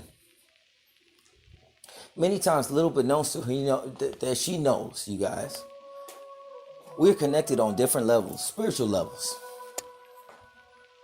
The topic she covered in her last video, I think she talked about some man, Haitian dude, asked if she knew God, and he started mimicking her and mocking her, and she called him a perp and what have you. The Bible says be careful because we don't know when we entertain angels unawares. And I can guarantee you, there are certain members or people that I've met in my life that I batted off with a second law, and there was just something peculiar or different about them where they said things that pivoted my entire life.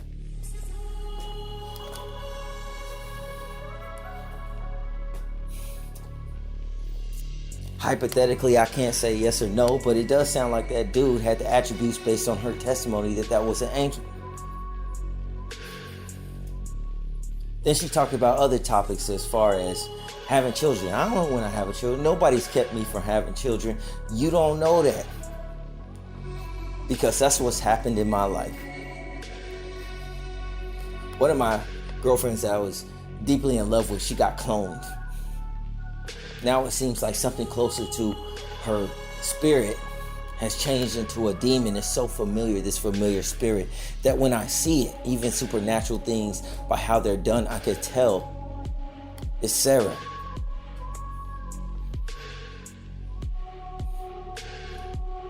But we're ordered, we can't communicate with dead spirits, and I want her to stop, to leave me alone.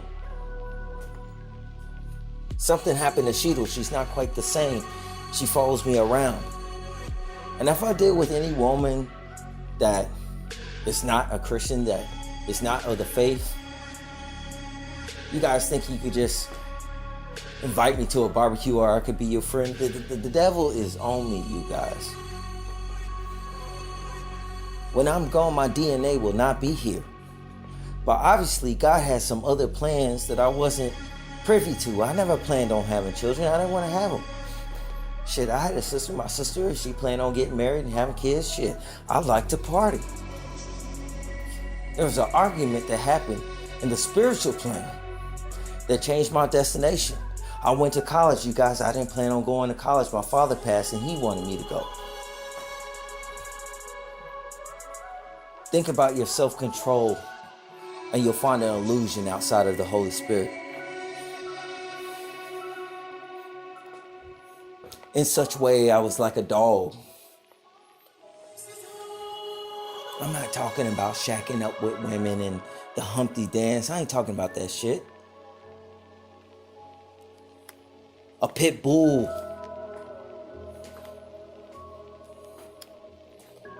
If I die, you gotta come with me. If you come with me, it'll be all right. Sick. Sick. Not really, moral, oral, but if it went there, sick. I ain't thinking about murdering or anything like that in those situations. It's just something that's going to happen because I can't accept certain things. That type of thing. And all these things you guys may think, yo, this guy was really fucked up. Yeah, I was really fucked up, man. It's really fucked up. This is only scratching the surface. It feels, yo, my life, bro. I can't tell my mom this. Maybe one day she'll see this video or something like that. But I can't tell my mom or sister. They don't want to hear it. It's too traumatic for them.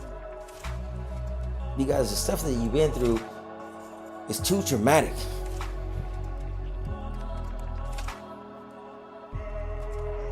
So that part. I worked at a shelter. Right off the bat, within the first 3 weeks, I knew that the CEO was embezzling money. I started telling my coworkers and they thought I was crazy. It took them 3 years to find out that that's what was actually going on. The cops came in and confiscated her, escorted her out of the building. Some of the shit you say, you guys, people won't have any understanding of until 2 or 3 years later. And by that time, you're on a whole nother wave. You tried to plant the seed, but at least in you planting the seed, even though they don't agree with you, it comes to light and they come to terms of service. You understand? The service of the truth, because the truth don't bend or fold. You will break far quicker than the truth will even know that you're there. But we grow at different rates.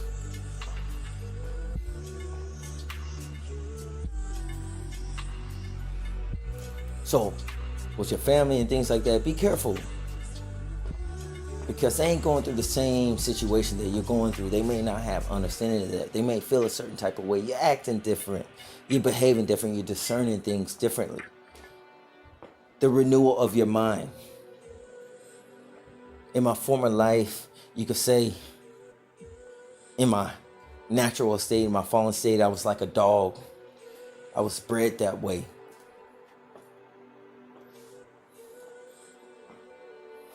Me partying and acting crazy was all situations that just garnered to my escapism of my actual issues.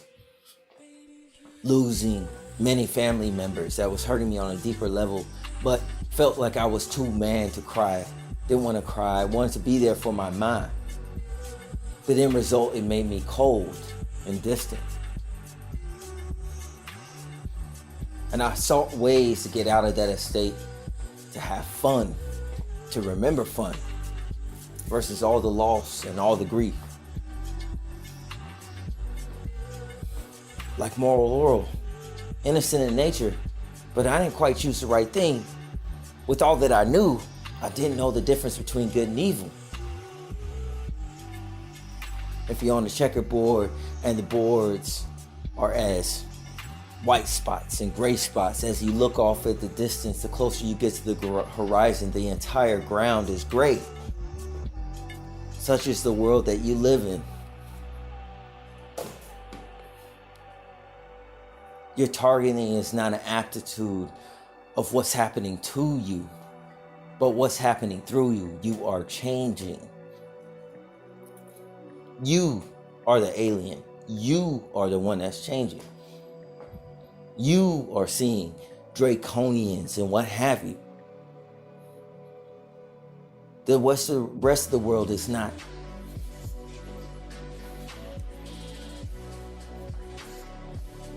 And in such manner, you have to understand things differently, because you're not in the natural estate, which would have enmity with the Dracos. Not to say that you just go and make friends with Dracos, but have an understanding of, no matter the appearance of an individual, of their principles, and whether they know Christ and how do they know Christ more specifically, makes all the difference in the world. That part. You come across Christians that aren't Christians in truth. They're more dangerous than the Dracos. Somebody like Judas Iscariot is going to be far more dangerous than someone that you think is a Draco or a gray alien. That's the truth. It don't bend or fold for nobody. You'll break before it'll recognize you're there. You have to think in a metaphysical manner. But with that being said, you guys, this is just a little bit some of my testimony that I sprinkle out to show you guys that, hey man, many people you see on the TV have success stories, and I don't know, who knows, maybe they end up being the CEO of some type of establishment or some shit, and they have a little spiel of their testimony that's pearly white and whitewashed about how they got to be there.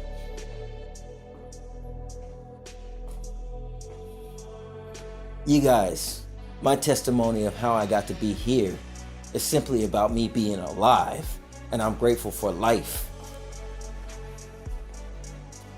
That part. And it would be the same if I was the CEO of an establishment. That part. It's the renewing of the mind.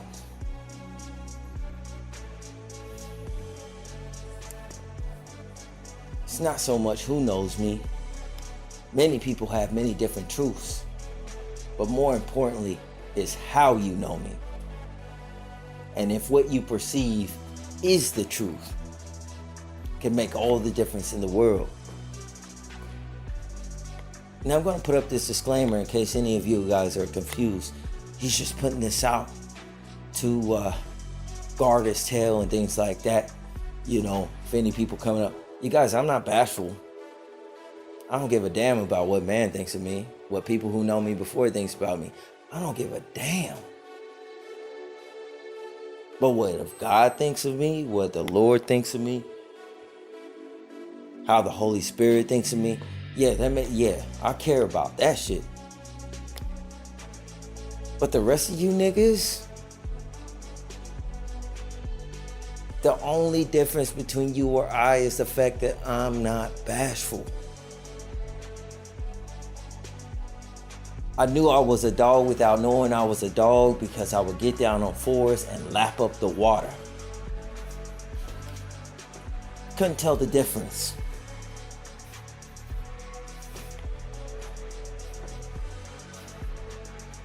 But I'm learning to stand on 2 feet.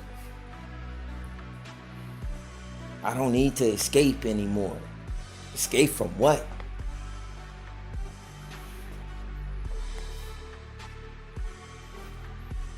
So with that being said, you guys, I just want to say peace and blessings be with you all. Where young man, where young lady? Where are you getting your knowledge from? Your life is weird as fuck. Look back on your life and reflect on it. Think about your testimony. How did you get here? I'm not talking about a place or a rank. I'm talking about being alive in the cess tank, and we all know it now. Something we didn't know before. That part. Who were you yesterday? How could you figure that out? You never knew who you were, but you might know who you are today. In your consistency.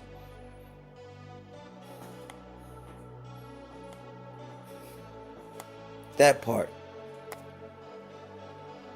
Be slow with anyone to judge others, because as you know, with spiritual oppression and doing such a thing is scary, because God may help your perception or your understanding by placing that spirit upon you, that you may understand something, that you not judge it, because it's more intricate than what you could ever imagine. Just like your life. Everybody's life is intricate as fuck, but they're not as awake as they think they are. You becoming aware or conscious of things is maybe so that you could possibly help them. You see, with that power, that ability to discern or recognize things, it may be so that you can help shine that light of Christ, get through to that individual. And people just think about Christ as that man that come out and did his work on the cross. It's much deeper than that, because anytime you deal with the truth, that entire metaphysical prospect is under the governance of Christ. It's the truth, the life, and the way. If it's true, it's Christ. But you love the truth, you who are in the true community, but you have no respect for Christ. You don't know if you believe it, whatever. We grow at different rates. But don't hate me because you'll come to this 3 years later having understanding.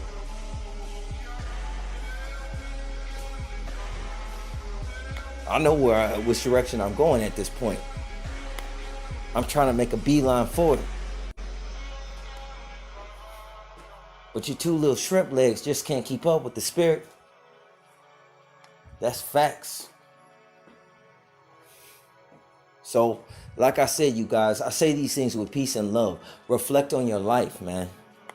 Your strength can be found in your weakness, because that's what people do in secret behind closed doors. And really,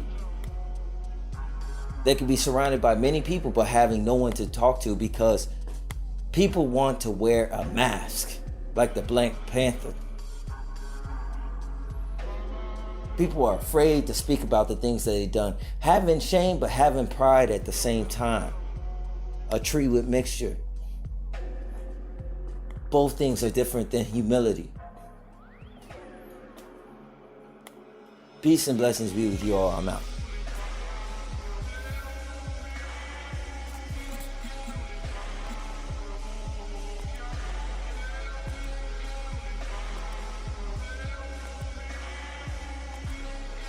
A new synthetic killer drug known as Flakka is spreading rapidly across the United States and already causing an epidemic of overdose fatalities and acts of violence. Talking about Flakka. Flakka. The drug is called Flakka. Some have dubbed it the insanity drug. And it's everywhere. It's been described as the scariest drug in the world. More powerful than heroin or cocaine. This is a synthetic drug that can alter your state of mind, raising excited delirium, body temperature, and literally losing their mind. They're all experiencing like superhuman kind of strengths. Where it takes 6 policemen to hold them down, that's a problem. Psychotic breakdowns, hallucinations, aggressive, violent behavior, Cannibalism and self-mutilation. indiscriminate violence. When Flakka takes over, we are living in the context of the end of the age. We are a nation under judgment. Welcome to stage 1 of the zombie apocalypse. It's been long theorized that controlled substances can bring people closer to the spirit world. Sometimes, however, what comes out of that experience isn't what you'd expect. And right now, our society is being plagued, dominated by an epidemic of controlled substances. In the 1970s, people were talking about peace and love, but nowadays people are coming back from bad trips and total psychosis. The number of overdoses are up, as are the cases of total zombification, i.e. demonic possession. The dark side opens people up to such possessions through lack of faith and environmental conditions. And while this isn't so much an issue with people of faith or orthodox practitioners, if your foundation is public education, if your dogma is militant atheism, substances like bath salts or Flakka can be the ingredient that pushes you over the edge, an edge that you will never come back from. Weaponized substances such as bath salts and spice are being mixed into just about everything these days. E-cigarettes, chocolates, party drugs, with the intended purpose of fucking you up permanently. These are not the days to be experimenting with new things. These are not the days to be a party kid. Nefarious agendas are at play, and just about everything out there these days is being spiked with chemicals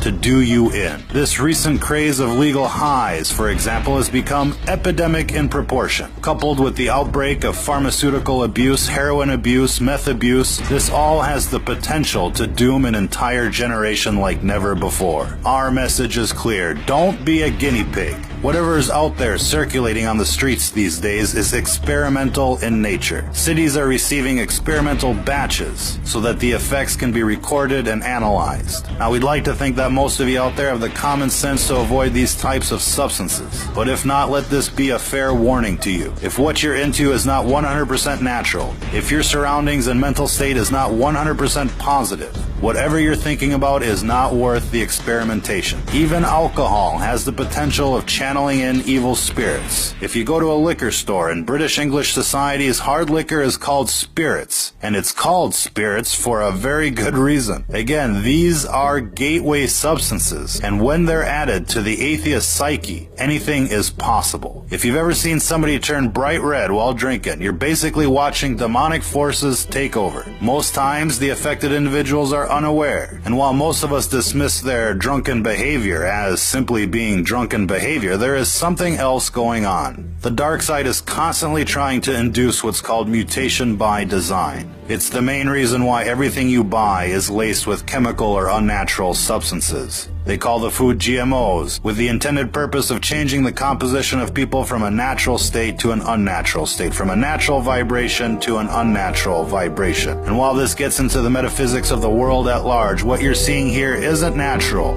it isn't safe, and it isn't just psychosis. It's what happens when you stare into the abyss, and when the abyss stares back. If you're listening to this, you are the resistance.